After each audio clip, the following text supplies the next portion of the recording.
The Lagos State House of Assembly Monday passed a total of 1.76 trillion naira for the year 2023 budget. Governor Babajide Sanwo-Olu had in October presented the sum of 1.69 trillion, the budget, to the House. While receiving the proposal from the governor, Speaker of the State House of Assembly, Mudashiru Obasa, had urged that the budget should have more of a human face and be targeted at reducing poverty and improving the welfare of the residents of the states. Take a look at the capital and recurrent expenditure portions of the budget breakdown there. Budget size showing the sum of 1.09 trillion for capital expenditure and about 748 billion naira for recurrent. So, joining us to discuss the economy of Lagos is the 2023 Lagos Gubernatorial candidate for the African Democratic Congress Party, Mr. Funso Doherty. He's also the former MD CEO of ARM Pension Managers. Pioneering MD CEO. You're very welcome, sir. Good morning to you. Thank you very much. Thanks for joining us. Pleasure to be here. Lots to discuss. Yes. So you obviously have a vision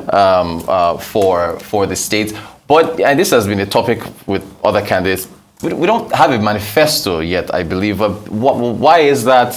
Do you plan on putting one out so we can No, actually, we have one out. We have an agenda for Lagos, which is what we call our manifesto. It's the T.I.G.E.R agenda for Lagos, and I've talked about it actually. Okay. Even when I was here last. Okay. And in fact, later today, I'm on another show talking specifically about that. So we do have a comprehensive agenda that lists our priorities for Lagos. And a lot of those lay the foundation for a much more prosperous and a sound economy in Lagos. Fantastic. I'm glad you mentioned. We're going to be pulling some data from the Budget State of the States 2022 report, which looks at finances for the states for 2021. I guess we can start with revenue, since you're mentioning prosperity. If we take a look at the internally generated revenue, at least over the last 6 years or so. Yeah, so there's the chart. It's been climbing. So I mean, are you satisfied with this? Do you think Lagos can do better? Lagos doesn't depend on FAC allocations. What's your take on the revenue side of the balance sheets for Lagos? So I think it's always good when revenues are going up. I think Lagos is fortunate, and this is the point that we've always made, that Lagos has the benefit of an in-place commercial base. And so it continues to get the benefit of the productivity of that commercial base, of the ingenuity and entrepreneurial ability of its people, of the fact that it is a port city. It has many natural advantages: port city, large population, large market, etc. All of these contribute to creating the conditions for a robust economy. Now, the question is more, in our opinion, is with that thinking of that as a resource that you've been given, what have we done with that resource, and to what extent have we taken advantage of that resource? Remember that many states actually are in a much earlier phase of their development, where they are actually trying to attract people to come and establish businesses in their economy. But Lagos has been a commercial center for almost 200 years, maybe, or more. And so this is good. We think more could be done. But more importantly, we think the question to be asked is, what is Lagos doing with these resources that are entrusted to it? Well said. Okay, so what about the spending side? Budget had, we went through the what was presented to the House that was passed Monday. But if you look at 2021, I believe more funds are being spent on recurrent expenditure than, no, let's actually skip ahead here. I think budget had for 2021, 425 billion, excuse me, spent on capital expenditure, while recurrent was about 449. Yeah, there it is on the screen.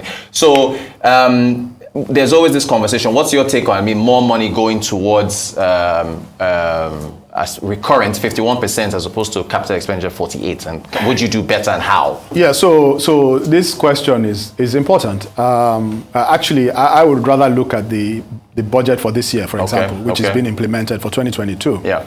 And if you look at 2022's budget, just as you have in 2020, the one that's just approved for 2023, you will see that the capital expenditure portion is actually greater. Yes. So in the current year in which we are, it's about 1.1 trillion. You have about almost 600 million for recurrent expenditure. And you see, this trade-off between capital and recurrent expenditure is one where ordinarily capital expenditures are good, right? Because they set up the economy for growth in the future and all of that. But at the end of the day, I think that the question to be asked is that are the expenditures, whether you call them recurrent or capital expenditures, consistent with what is required to support the economy, grow the economy, make the economy prosperous, and improve the quality of lives of the people. And I think if you look at it from that perspective, I would say the issue more in Lagos has not been spending money on capital expenditure. It is what is the transparency, accountability, and efficiency of that expenditure. Okay. And to what extent has it delivered those things that then translate into quality of life for the citizens? Because at the end of the day, you expect that capital expenditures, one, should be spent diligently and with probity. In other words, if you spend 1 naira, you should get at least close to 1 naira worth of value. Gotcha. But I think in many cases in our expenditure, we can't really say that with confidence with respect to government expenditure. And it's not just Lagos alone, it's a government issue across Nigeria. But Lagos spends a lot, so a lot is expected of Lagos. Right. And then beyond that, of what value do you get? How does that translate into the lives of the people? If people are still spending 4 or 5 hours in traffic every day, if they still do not trust the educational systems to send their children there, everybody looking for money to send their children to private schools, if they still do not trust the healthcare systems, if they are still having to deal with issues like chaos on the roads, T.I.G.E.R roads, those kinds of problems that we hear from people as I have gone across the state talking in the local governments, it just tells you that we have to go beyond saying we have spent so much on capital expenditure to asking the question, what quality of life have we delivered to our citizens with that expenditure? Because if we don't spend money well, then rather than making the economy more prosperous and more broad-based, what we'll actually be doing is impoverishing the economy. Because these are expenditures that are very large over a long term, and in many cases that we borrow even to fund. Lagos debt is pretty high. I'm glad you mentioned traffic, because I want to jump right in here. How would you address decongesting Lagos? I think we've got multiple angles to look at here. I guess from the number of cars on the road to the road networks themselves, the conditions of the roads, and I guess alternative forms of transportation like rail and waterways. What's your intent if you were to become governor to decongest? So I think that we view it from 2 broad perspectives. One is the expansion of the existing infrastructure and the range of options that are available for transit, right? So that's on the one side. And then the second is the use of the existing infrastructure and how well the existing infrastructure is being used. Because you have to address both. And explain what I mean. With respect to the new infrastructure, Lagos is a coastal city. I've said this a number of times. We have the lagoon which runs through the city as well. We need to take more advantage of these natural benefits that we have to improve our transit system, as similar cities that have similar geographic conditions have done, that are more developed. So for example, our waterways are underutilized. We could certainly do more with respect to picking a few routes, key routes, providing robust options on those routes so that people feel comfortable commuting on them, not these little boats that are going up and down that people feel uncomfortable on. And then you will see that we will decongest certain key routes on the roads. In addition to that, we can put in more robust first and last mile options. And there's some work has been done on these small buses. We can do more of that. But we can also explore things like, healthier options like cycling, pilot it in a particular area, create the infrastructure, conditions for it, bike lanes, and so on, and then build on that. Other cities have done it. Lagos should not be different. This is all going to cost a lot of money. Lagos should. Well, actually, what government's effort is really, we're already spending lots of money. Right. That's the first thing to know. Okay. So the question is, how are we spending the money, right? And could we allocate it in a different way? Then secondly, government does not have to do it alone. Right? The private sector will invest along with government if government creates the right conditions, right? And that's what we're saying. And you can't get around it anyway. In certain areas that are social purpose areas, like transit, like health, like education, government has to spend money. Government has to spend money. Every governments all over the world spend money in those areas because they're public goods. It cannot be done only by the private sector. So we should expect to spend money there. But let's ensure that the money is spent in a judicious way, and then people feel it in their daily lives. So this is with respect to expansion of options. I must also touch on rail, and the fact that we've had a rail project that has lasted for almost 15 years, not delivered, not a whole lot of transparency and accountability around it. One of the things that we will do when we come in is to open up that thing to understand why has it taken 15 years, and we'll share the information with Lagosians. Let's understand what has the cost been, why is it overrun, how long was it awarded for initially, who has been taken to task for it, etc. These are information that in large public work projects like this, in modern cities, people should be in the public domain, right? Because that's how you create accountability in government. And then we will deliver this rail option to the people. So then you have multiple options that people can deploy. Very importantly, and this is often overlooked, we can get a lot more out of our existing infrastructure if we just remove the chaos and disorder that exists on the road. Imagine an airport. Take Heathrow Airport, for example. It's a very busy airport. Right. Imagine if it was not orderly. Imagine if you didn't have lines. Imagine if you didn't have people queuing up. Imagine if people were just going around. Upside down. It would be incredible. I mean, but if you think about the number of people that go through an airport like that in a given day, you would think, how is it possible? And it's just through organization and ensuring that there are rules and people follow those rules. I think a lot of that can be done on Lagos roads. We have chaos on Lagos roads. Let me conclude this by saying that one of the reasons why we have that chaos is something that people complain about to me all the time as I go across Lagos, is the activities of the touts, the union officials, and the agberos on the roads of Lagos. That needs to be curbed. It needs to be dealt with. For many reasons, this ruling administration is not likely to be the administration that can curb these people. And I can go into more detail about it. All right, after the break, I'll be glad to have you. Please stick around with us. We're talking to the ADC gubernatorial candidate for Lagos, Mr. Funso Doherty. We'll be right back after the break on the Global Business Report on Arise TV.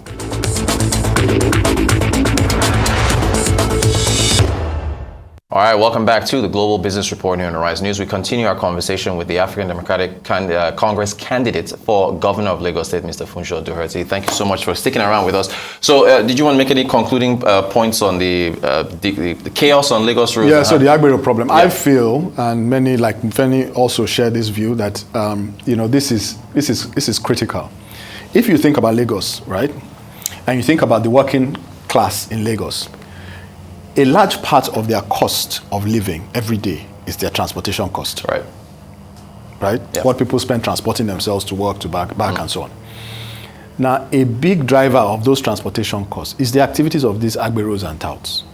If you ask a commercial trader, they might tell you that, in a day, 5,000, 6,000, 7,000, they have to pay over to various touts in the course of the day. That money is coming from somewhere. It's coming from the pockets of the passengers in those buses. Right? And for the well-off, right, it's like an inconvenience, these people who are acting on the roads. But for these people who are passengers, it is not it's not a matter of inconvenience. It is an existential, commercial, economic issue for them. And we must deal with it. And this is what we say, that the present administration is not in a strong position to deal with these touts because they have found political support amongst the ranks of these touts. And these touts, generally, they come to power on a block vote of some of these union officers and so on. And so they almost become part of the power structure of the administration. And so the political will and the moral standing and authority to take those actions that are needed to curb those entities becomes compromised. And we are saying that this, when elected, we will deal with this. Can you give a timeline? Can you clear that out in a year or first 4 years, or do you have a...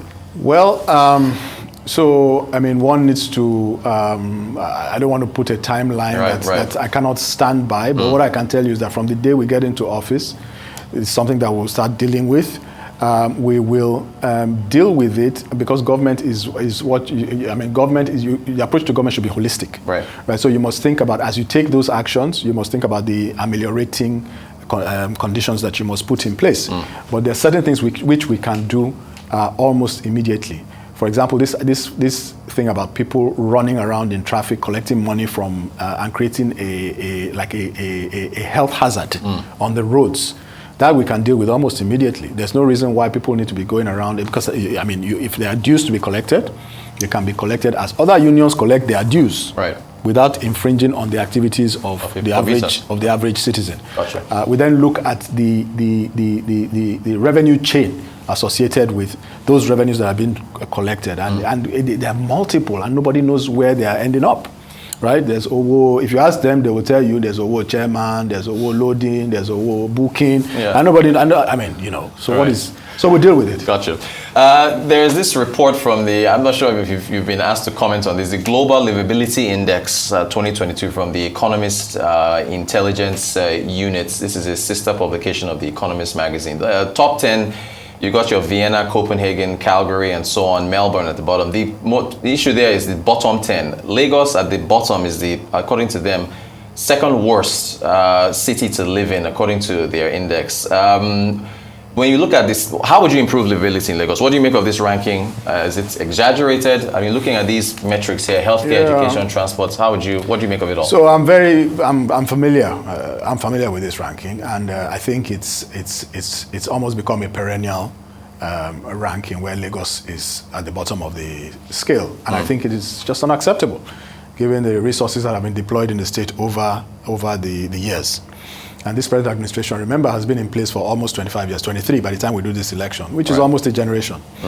So it's a fairly comprehensive report card. It says that no matter what you say, whether you say Lagos is working, no matter what you point to, the amount of capital you expenditures you are making, at the end of the day, what this measures is quality of life. Yeah.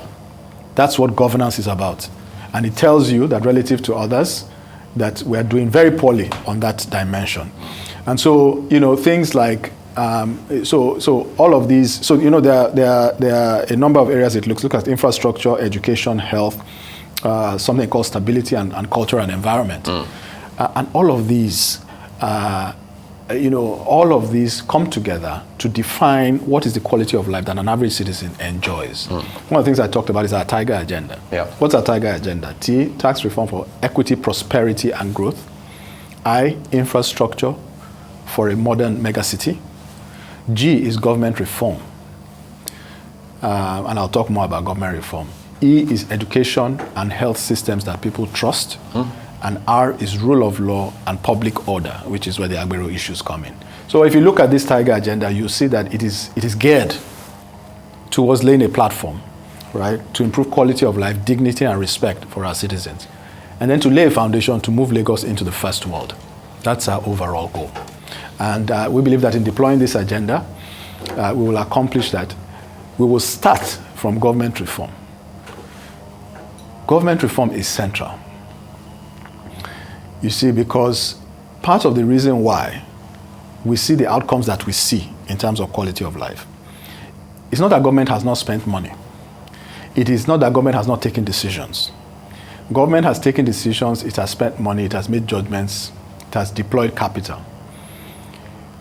But the problem we have is that there is a schism, is a gap, and a wide gap between many of the actions of government and the interests of the people. Right? So if government is taking actions and decisions that are divorced from the fundamental considerations of what the people want and need and will improve their quality of life, and are taking decisions that are tinged with, you know, self-interested factors and so on and so forth, you're going to see the situation where money continues being spent. There's no impact. The impact is not there broadly. Okay. Wealth then becomes concentrated in a small group, right, that's benefiting from this activity. But the vast majority of the people become impoverished, and then their quality of life is weakened. And we are saying we will come in and have a program for reforming government. We'll strengthen the Attorney General's office. We will strengthen the tools of surveillance, enforcement, and audit. We will ensure that there's diligent prosecution. But importantly, and maybe first, we will ensure that everybody who works for Lagos State government is well compensated. We will ensure that they are well compensated. And then we will expect of them the integrity, transparency, and accountability. That's still spending, though. You're spending more money if you're increasing compensation. Spending money. No, yes, well, but you are spending money to make money. Right. Do you see what I mean? Okay. Because remember, there are a lot of leakages in the system. Yeah. And if you don't pay people well, then they have, for each one person, he has 10 ways of diverting government resources that ought to come to the government coffers that will end up elsewhere. You see what I mean? Yeah. So it's not a zero-sum game. You improve their compensation, but you insist on transparency, accountability, and probity, and you prosecute people when they don't. And then you will find that actually that thing that you thought would cost you money is actually the engine, right, for efficiency, the engine for delivering value and quality of life to your people. And then you have a society that then becomes broader based and prosperous because those resources are now being spent across the economy for things that benefit people across the economy rather than being funneled through self-interested deals and contracts into a few pockets. Gotcha. Quickly, when we're almost out of time, I really want you to talk about jobs. This data is unfortunately 2 years old. We've been calling on the Bureau of Statistics to update their data. But so Lagos State unemployment 37%, underemployment below the national figure, but 37% versus 33% for the country. What would you do to improve the jobs picture for Lagos? So I think that if you look at a lot of or think about a lot of what I have said. Yeah. The whole notion of ensuring that the economy's resources are broad-based, spread in a broad-based way, and that there's prosperity across a wide swath of the population, or a wider swath of the population, goes hand in hand, actually, with this notion of creating jobs, right? Because what then happens is that you have economic activity that again is broad-based. You have small and medium-scale businesses that can start and thrive. They are not going to be harassed by 10 government agencies the week after they open their doors. They are going to be supported to be successful and then employ 1, 2, and 3 people, which is what happens in cities like Lagos across the world. And then you will create those conditions that then support the ability of these businesses to grow and birth other businesses. Secondly, if you do the other things I talked about, such as the infrastructure on the one hand, and then some of our programs in education, one of the big things we have in education is expanding vocational training, skills-based training, because not everybody's going to get an office job.